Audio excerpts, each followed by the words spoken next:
se le aplica un incremento de temperatura delta T de manera uniforme en toda su longitud. ¿Qué creen ustedes que va a pasar? Tú tienes, por ejemplo, una barra de acero. Se alarga. Y le incrementa la temperatura, ¿qué pasa? Se alarga. Se expande, ¿verdad? Aumenta su longitud, experimentando una expansión, una deformación térmica, un alargamiento por temperatura. Entonces, esta barra que medía L está sobre una superficie lisa. ¿Qué quiere decir la superficie lisa? Que la superficie no se va a oponer a que ella se deforme. Entonces la barra ya no va a medir L, sino que ella va a medir L más un delta por temperatura. Se va a alargar, porque antes medía L, ella se va a alargar con una cantidad delta T. ¿Qué te dicen la teoría y los experimentos? Te dicen que el delta T, lo que se alarga por temperatura, es directamente proporcional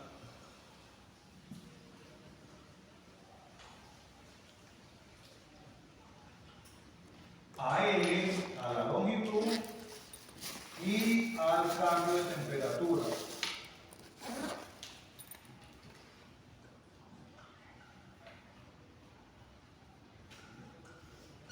Eso es su manera más simple.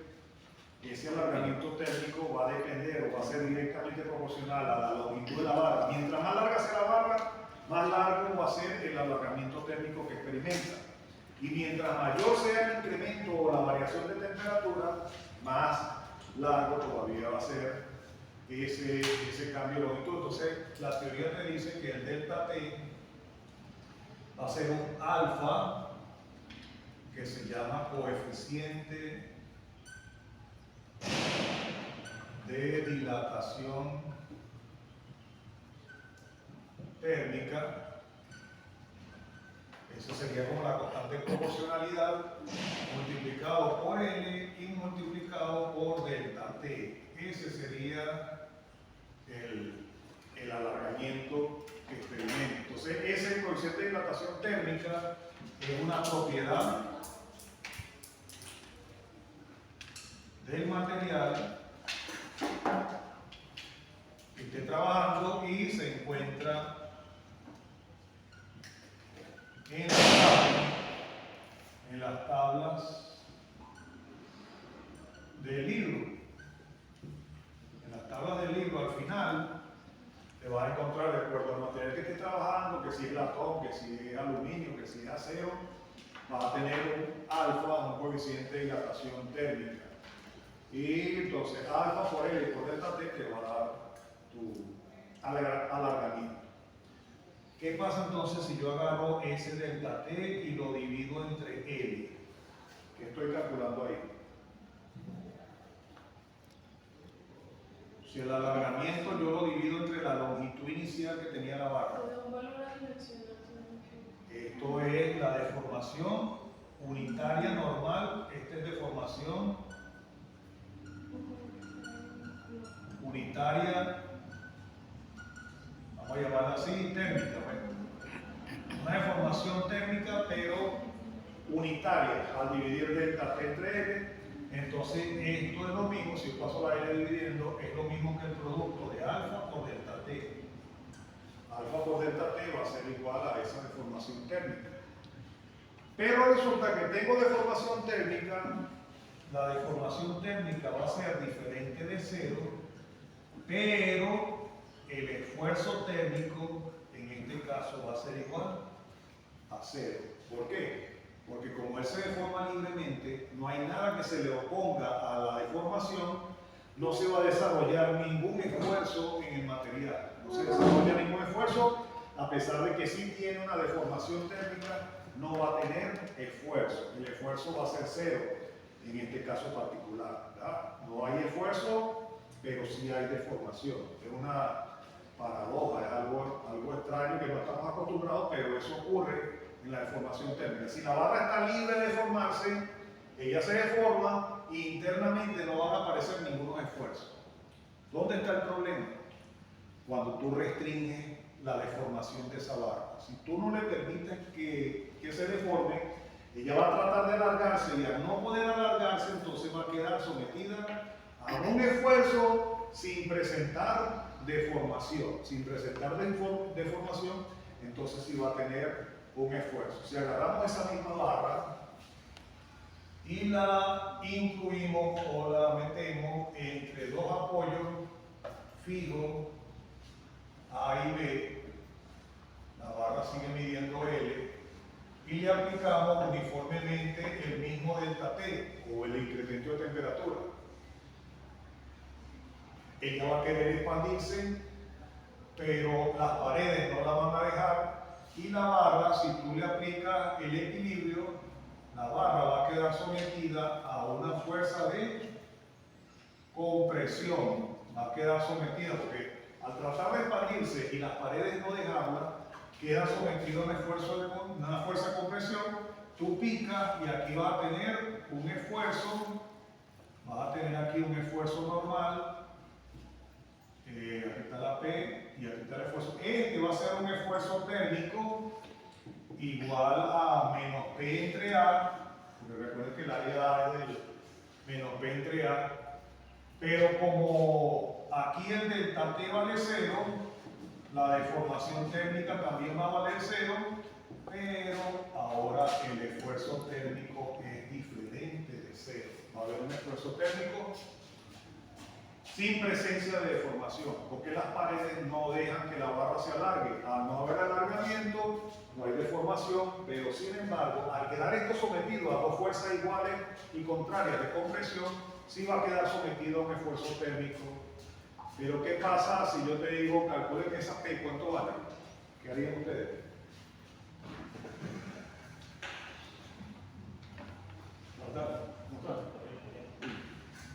¿Cuánto vale esa P? ¿Qué pasa cuando tú quieres aplicar el equilibrio ahí? Aplicas una torre de fuerza en X igual a 0, entonces vas a escribir P menos P igual a 0, llegas a 0 igual a 0. Ni siquiera te queda una ecuación de equilibrio para poder resolver. Entonces, este tipo de problema hay que resolverlo por aplicando superposición, por método de superposición.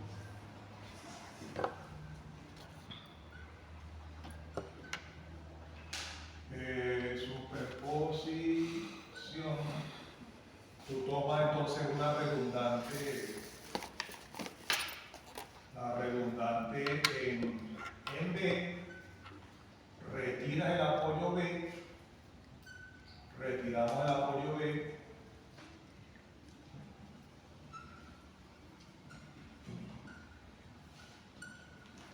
el apoyo B, pero se sustituye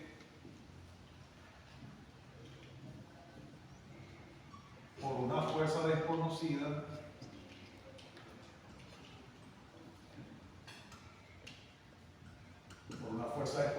P. Entonces el problema quedaría así.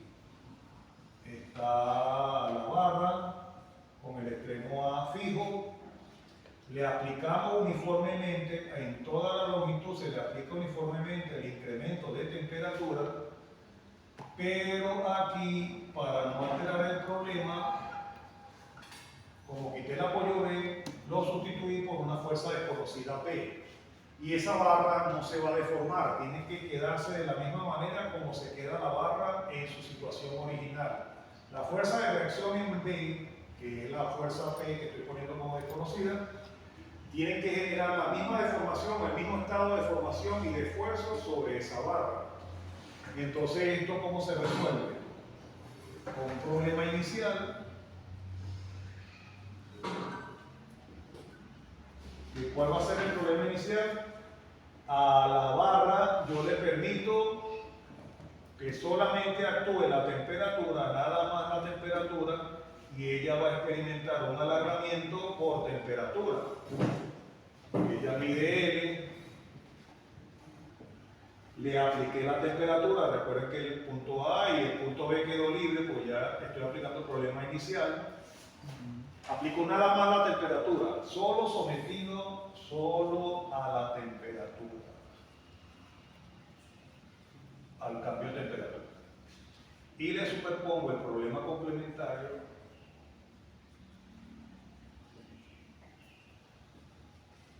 solo a la P, solo sometido a P. Entonces aquí está el otro problema, que cuando la barra, yo le aplico la fuerza P, ella se va a recoger acá cierta deformación debido a la P, debido a la fuerza P, va a experimentar cierta deformación debido a la P. ¿Cuánto es la deformación aquí por temperatura? Es alfa por delta T y por L. ¿Cuánto es la deformación aquí debido a la P? Va a ser negativa, P por L sobre AE. ¿Y qué es lo que dice el método de superposición? Que yo tengo que sumar los dos efectos. Lo que se deforma por temperatura, tengo que sumarle lo que se deforme por P, y eso tiene que darme 0. Entonces me va a quedar que alfa por delta T y por L menos P por L entre AE va a ser igual a 0, y de aquí sí puedo sacar cuánto va a valer esa P. La P va a valer alfa por delta T por A y por E. Esta es la P. Ajá, ¿y cuánto vale el esfuerzo térmico entonces? Vale menos P entre A, es decir, el esfuerzo térmico va a valer de compresión, va a ser alfa por delta T y por E. Pues cuando divido entre A, las A se cancelan, alfa por delta T y por E. Entonces, aquí ya está resuelto el problema térmico, problema por variación de temperatura, simplemente aplicando superposición. Permito que se alargue por temperatura, luego lo contraigo, lo reduzco por carga desconocida. Cuando superpongo los efectos, obtengo una ecuación donde obtengo la P, y entonces ahí sí, dividiendo la P entre A, obtengo el esfuerzo. Entonces hay esfuerzo, hay P, pero el épsilon, como delta T vale 0, neto, si se quiere, vale 0, no hay épsilon T vale 0, pero el sigma T va a ser diferente de 0. Entonces eso es lo que nos dice la teoría de los problemas con cambio de temperatura. Si yo lo dejo libre, él se alarga todo lo que queda por temperatura y no va a experimentar ningún esfuerzo. Él simplemente se expande. Le bajo la temperatura, ¿qué pasa? Se contrae, se contrae. Pero el problema está cuando yo lo restringo. Si yo lo restringo y aplico cambio de temperatura, van a aparecer unos esfuerzos que no se van a encontrar por simple equilibrio, sino que tengo que aplicar esta teoría de superposición para encontrar cuánto vale la P y cuánto vale la A. Esta fórmula que está aquí simplemente es para ilustrar el método.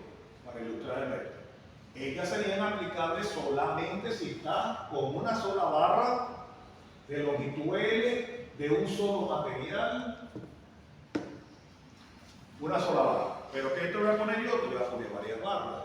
Cuando te pongo varias barras, con varios diámetros, con varios materiales, entonces tú tienes que aplicar acá, superponer. Ya en este alargamiento no va a estar nada más el alargamiento para el acero, sino que está lo que se alarga, lo que es bronce, se alarga lo que es aluminio, y se suma todo. Y aquí, por la P, entonces esa P no va a estar actuando nada más en acero, sino que esa P internamente va a incidir sobre la parte que es de acero, sobre la parte que es de aluminio, sobre la parte que es de latón, y hace tu sumatoria y después superpone. Igualmente vas a llegar a una fórmula para despejar la P y para calcular el esfuerzo. También te puedo pedir, si hay diferentes materiales, cuánto se puede desplazar un pedacito, un punto intermedio, cuánto se va a desplazar, también lo puedo ver. Entonces el primer problema que resolvimos, ¿verdad?